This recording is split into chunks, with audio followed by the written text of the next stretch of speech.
This is Batshit Crazy, a podcast dedicated to all things strange and unusual, with your spirit guides Heather and Dylan, who will take you to the other side. Subject matter featured on Batshit Crazy may not be suitable for all listeners. Listener discretion is advised. You're listening to Batshit Crazy. I'm Heather. And I'm Dylan. How are you, Dylan? I'm doing great. You are? Yes. We are back with another. I find today's episode very fascinating. This is one of the crazier stories I've ever come across from history. Got a little bit of a historic element, maybe some conspiracy theory thrown in there. I think you guys are going to like it. We had some positive feedback about our Bigfoot episode, Dylan, and we have a listener who lives in Idaho, in that area that we were speaking of specifically on the episode, and she didn't even know about some of those encounters, but she said definitely thick forests in the area. Yeah, I guess that's goofy of me to even wonder if they have woods, and I guess all areas have woods to some degree. But I guess I am kind of surprised there's thick forest there in Idaho. I've never been. I just know what I have this idea of Idaho in my head, potatoes and large agricultural fields and, cleared off land. So there's definitely deep, dark woods there, according to our listener. No, I definitely think Idaho is a place where there is an abundance of, wild animals, wild game. A lot of hunters can appreciate the area. And I would say there's large swaths that are sparsely populated, lots of countryside. Yeah, it would remind me, I guess, when I think of Idaho, probably like Montana, maybe not heavily populated, although there are some cities, I think where a lot of folks live, but you do have more of the rural forested areas. Looks beautiful. I watched a true crime documentary a while back about the valley. It was like the Cold Valley Killer, unsolved true crime cases, and the area just in the documentary, I mean, it looked gorgeous. Really? Like the kind of place we definitely should put on our bucket list for visiting. Oh, I need to check out some Idaho. Always wanted to go to that part of, I guess, would that be considered the Pacific Northwest? Because that's sort of that whole area, Wyoming, Idaho, Washington, Oregon, Montana. Those are some places I've never been. I've been all over the United States, but that little block up there in the Pacific kind of Northwest I've never been. Yeah, well, I definitely think it's a beautiful part of the country, and I think it's somewhere I would like to go visit. Yeah, we should definitely check that out. Today, Dylan, we are going to be traveling to Le Français. Now, this is a very fascinating story, and I think if someone's never heard it, their interest will be piqued as far as the strange and weird goes, because it is very strange. Rennes Le Chateau is I had some French in high school. Yeah, she stayed over in France for a minute. Is a medieval village located in southwestern France. The area has a rich history, which we will get into in a bit. It is known for its beauty and serene landscapes with canyons, rivers, and limestone outcroppings, plateaus, and wooded hillsides. There are also underground caves. That's always creepy. It overlooks the Aude River Valley and provides a view of the distant Pyrenees Mountains. The village was a prehistoric settlement that became a Roman colony. So when I say rich with history, I'm not shitting you. So this has been around for a while. In the 6th and 7th centuries, it was taken over by the Visigoths. Our story begins in the 18th century when a priest was given a secret document. The priest hid the coded message in a church pillar during the Revolution. It was a century later that a parish priest named Berenger Sauniere found something that led him to start digging in the cemetery. It seemed out of nowhere that Sauniere struck it rich. He was spending lavish amounts of money repairing the crumbling church in the village as well as fixing up the town. So here you have a priest, a mild-mannered, just regular priest, living his best life, right? The church is in disrepair. Doesn't sound like this is an exactly flourishing area, right? No, it's a very small rural type of village. And then just out of nowhere, this guy starts doing all these repairs, helping people around town. And all of a sudden, he just has 2 fat pockets of money. Let's get into Sauniere. He was born April 11th, 1852, in Montzel in the old region of South France, close to Rennes Le Chateau. He was the oldest of 7 siblings. Described as a bright, handsome young man, he chose the priesthood. At the age of 33, he was made the curé of Saint Mary Magdalene in Rennes Le Chateau. The life of the priest meant poverty and hardship. Yet by the end of his life, Sauniere had spent millions of dollars. His housekeeper, a woman named Marie, shared his secret and promised to pass on the information before she died. However, she suffered a cerebral hemorrhage that left her paralyzed and unable to speak. The secret of Sauniere died with her in 1953. Oh, my God. When the young Sauniere was sent to the village, there was no place for him to live, so he had to reside with parishioners. The church was a wreck at the time, Dylan. It had a leaky roof, broken boarded-up windows, and the bell was cracked. It was uninhabitable for the priest. Now, he felt his calling was to repair this church. He persuaded villagers to chip in and begged business owners to fund some of the renovations. Eventually, Sauniere was able to hold services in the building and moved into the presbytery. He turned on the charm to get more funding and donations, working with volunteers on the weekends to make improvements. But during this time, something happened. So at this point, he's able to make the church at least usable and maybe patch it up enough to where you can keep the animals out of it. But it's still not exactly rebuilt, right? Exactly. Okay. One legend says ancient parchments were discovered inside a church pillar. Another story says Sauniere found gold coins. The only evidence we know for sure was that the night stone was found, a medieval carving showing a night scene. Called Dalle de Chevier, the engraved stone is said to have been the cover stone for the crypt beneath the church. 2 workmen, Adrien Mar and Félicien Marceau, lifted it up after Sauniere made the discovery. Beneath the stone was an opening, which Sauniere allegedly found a small pot containing some gold coins, a Visigoth necklace, and a golden chalice dating back to the 13th century. Oh, my gosh. Can you imagine such a discovery, Dylan?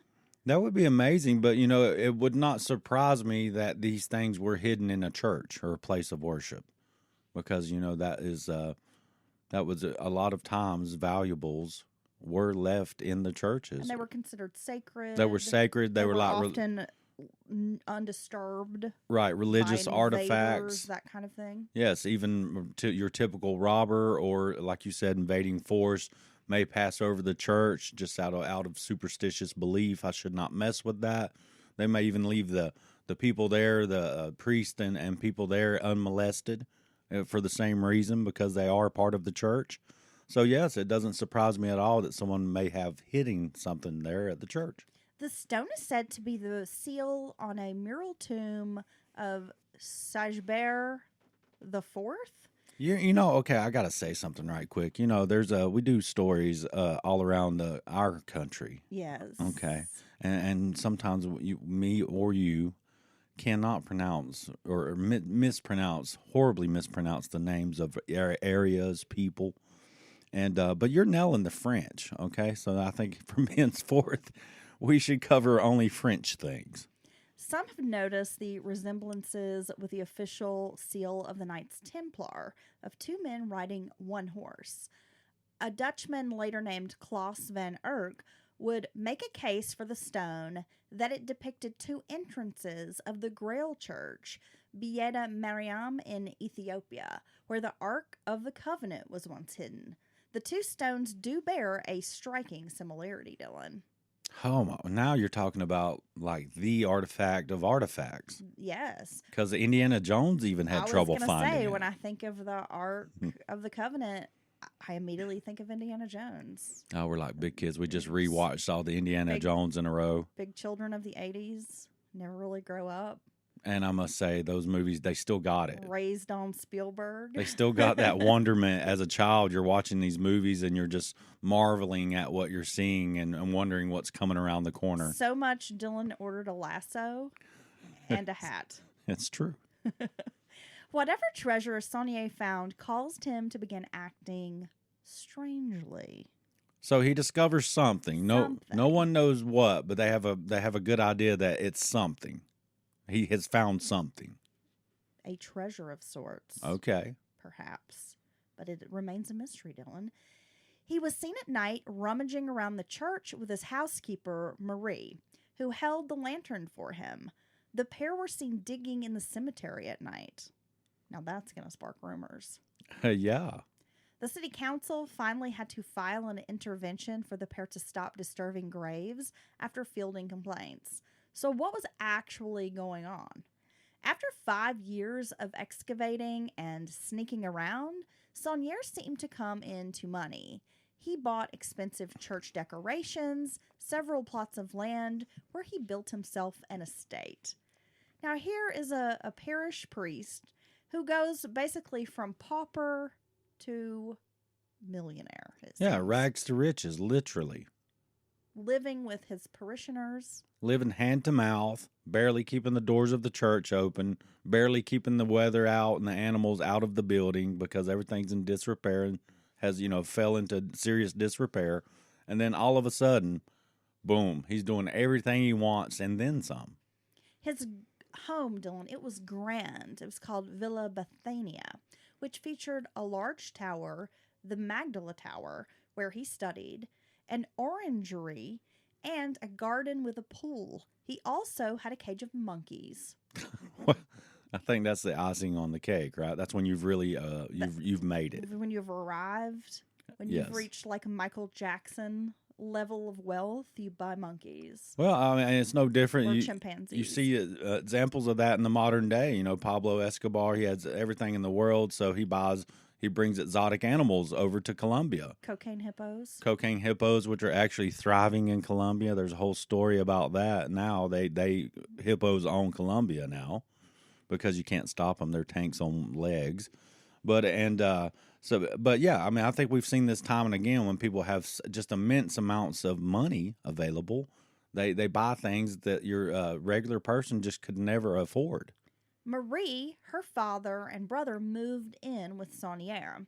They entertained wealthy people. Marie sported the latest in Parisian fashions.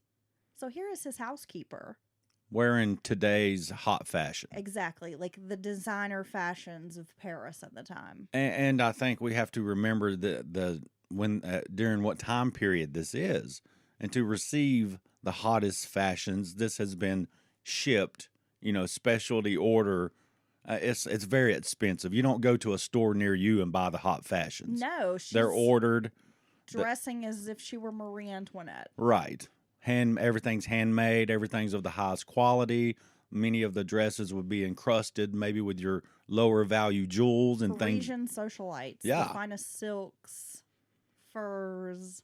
Yeah. Designer shoes. And the boots. Everything was handmade. Yeah. That era of fashion, I mean, I'm not saying I want to dress like Marie Antoinette, but it was beautiful. Those garments, the shoes. It was next level. The detail, gorgeous. People in town began whispering about the priest's newfound fortune. They speculated all of the digging he must have found treasure. When Sauniere died in 1917, he was penniless. Now, how do you go from building an estate, renovating your church, to having no money, Dylan? Well, just blow through the fortune. It's just like your lottery winners. He had no money management. He had no idea how to manage this money, and he's spending it like there's no tomorrow. So you very easily could run out. The whole estate was left to Marie. However, she struggled for 30 years to maintain the property and resorted to selling off furniture and artwork to survive. In 1946, a man named Noel Corbeau bought the estate and opened a restaurant. He searched the property for clues to the mystery, but found nothing. He told customers Father Sauniere had found a hoard of gold coins hidden by Blanc of Castile during the Middle Ages. Sauniere had found some of the coins, but the rest were still buried on the property. Ooh. Now, the story takes on a life of its own, and soon treasure hunters from all over were flocking to the village to conduct their own treasure hunts. Well, I don't know. There's something about the idea of a treasure hunt that just fascinates human beings. I mean, it really. It's fun. You're going on an adventure. You never know what you're going to find. You never know. Spielberg, I believe he was obsessed with treasure hunts because It's you have true. the Indiana Jones films, right? And then I think of the Goonies.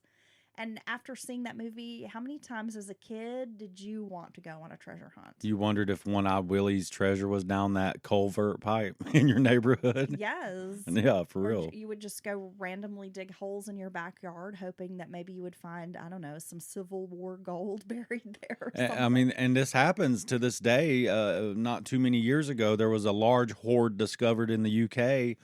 A man was trying out, according to the story, I don't know if I believe this part, his metal detector for the first time.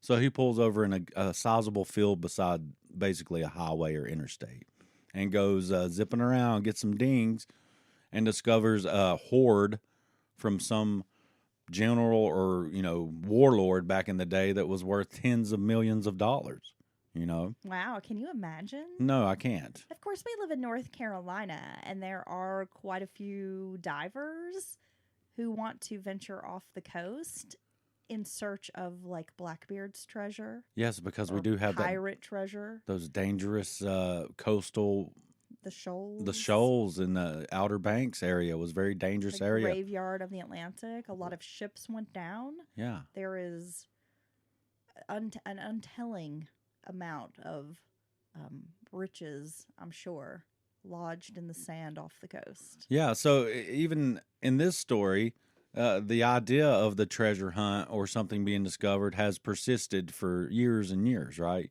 Even the new owner knows of it. Quite likely could be part of the reason he bought the property. By the early 1960s, the story caught the eye of Pierre Plantard, who founded the Prairie of Sion. If you've read Dan Brown's Da Vinci Code, or you've seen the film starring Tom Hanks, Yeah, great hair. you're probably familiar with the Priory of Sion. He developed his own theory that it was a secret society created in 1099 to reinstate Merovingian kings. The Merovingians had ruled France until the 7th century, when it is believed their last heir to the throne died. According to Plantard, there was a male heir who managed to escape. He fled to Rennes Le Chateau and was Plantard's second great-grandfather. Okay. Do you know much about the Merovingians? No, actually, I do not. I'm not greatly familiar with them, but of course in the Da Vinci Code it kind of dives into they are part of Jesus's bloodline.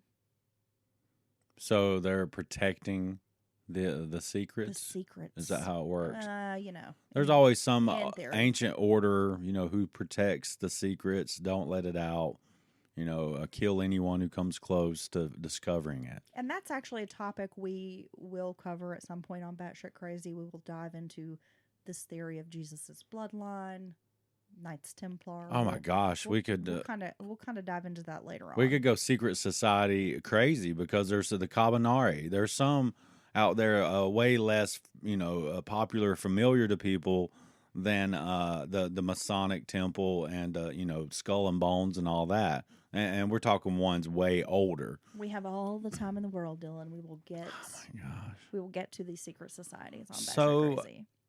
Just off the top of your head, what's your gut feeling with this story? Where did these riches? You think he truly discovered something?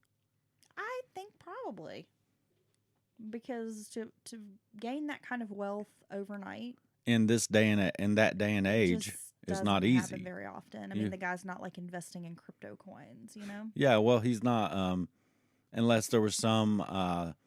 Let's see. The only other possibility I could think of, some significant inheritance.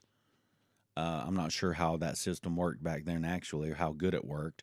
Or some family member he didn't know about, or the rich uncle, blah blah blah thing, and he just didn't share that with people. He kind of liked the mystique or mystery of people not knowing where he got his fortune.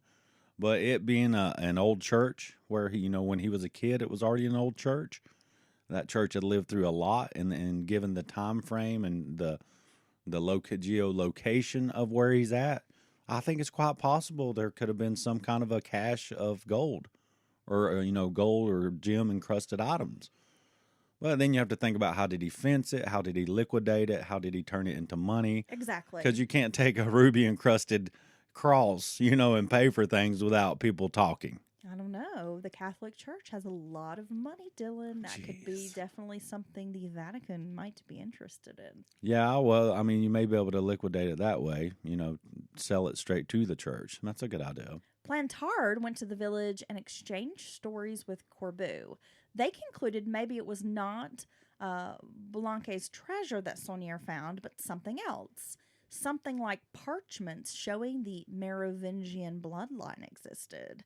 Corbu soon began telling people that Sauniere had discovered proof of a dangerous secret. So the Merovingian bloodline, according to like Da Vinci Code theory, would be the descendants of Christ. Yes. The theory is Mary Magdalene and Jesus were married. So is this the missing 30 years of Christ or whatever? Yes. Like, how you have the first of his life and then you have the end of his life, but then there's all these years he lived in between. Exactly. So the theory is that Mary Magdalene and Jesus were married and had children and fled. And, she may have been pregnant at the time of the crucifixion.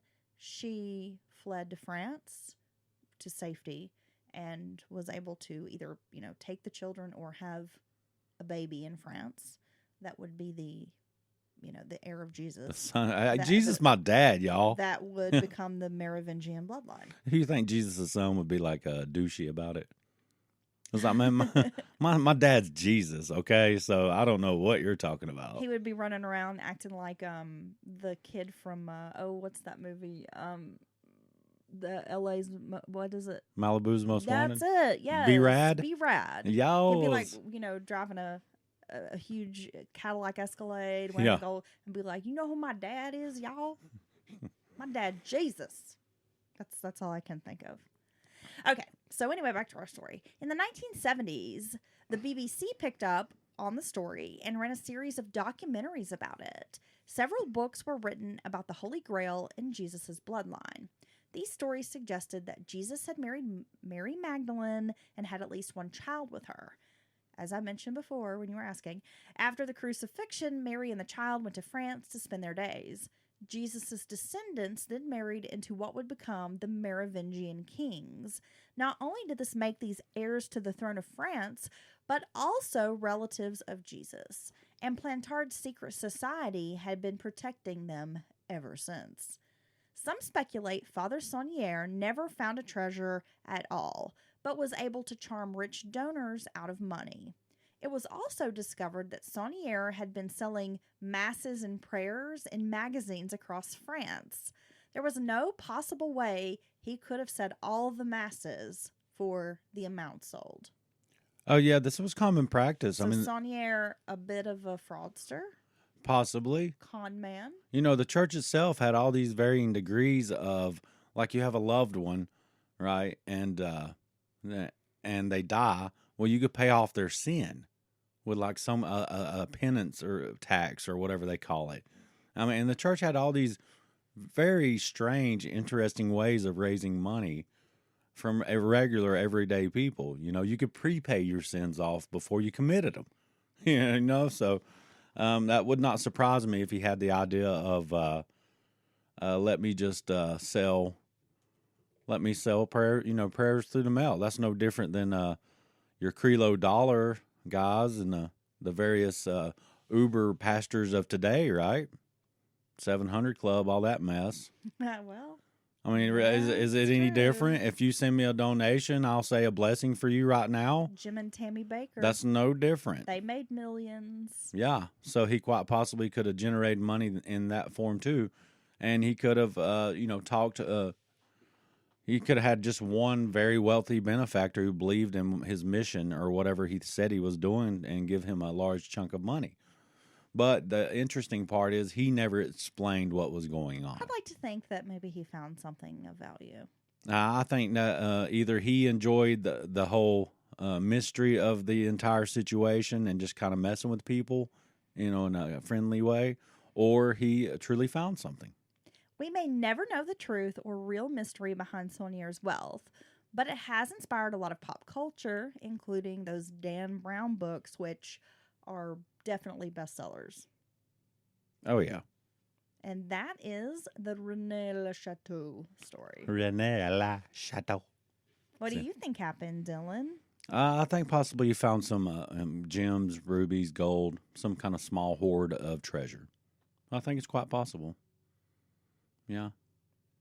Are you a treasure hunter? Would you be willing to go there and seek the rest of the fortune? Yeah. Yes, but I have a feeling that this has been over Just the years exploited? has been over. I mean, people have been over it with a fine tooth comb. People way smarter than me that know the area, know the time period, and could literally go and try to decipher what little information they have to kind of nail it down. So I feel like this has been tried a lot. So if there was a treasure waiting there, I believe it would have been found more treasure. Probably by other grave robbers. Yeah, or adventurers, as we like to call ourselves, before we dig up bodies. There you go. All right, thank you for that. I always this was always a fascinating little story. Anytime I've run across it in the conspiracy realm, I guess the conspiracy element is obviously where did his fortune come from? Exactly. And I always thought it was fascinating. Of course, we'll never have the real answers. We'll never have the real answers. Maybe not. You But never know. it's always fun. Maybe he hid some parchment. Yeah. One day it will be found in like a time capsule. In stories like this, it's always fun for me. It's fun to wonder and let your mind run wild with what the possibilities could be. Is this what you think of when you're sitting and looking? Yes, it is. Okay. How did you know? I speculated. This is the very thing. All right. Until next week, when Heather digs up another strange, weird tale for us, we hope everyone has a good week. Yeah, we definitely do. If you have some feedback, you can always send us a message, batshitpod@gmail.com. Find us on Instagram as well. We'll try to post some photos of Rennes Le Chateau to give you an idea of the village. Looks beautiful. Oh, I'd I want to see love those. to visit this area someday. Oh, yeah, that sounds It's on nice. my bucket list again with Idaho, right? All right. Until next Thursday. Yeah, see you then.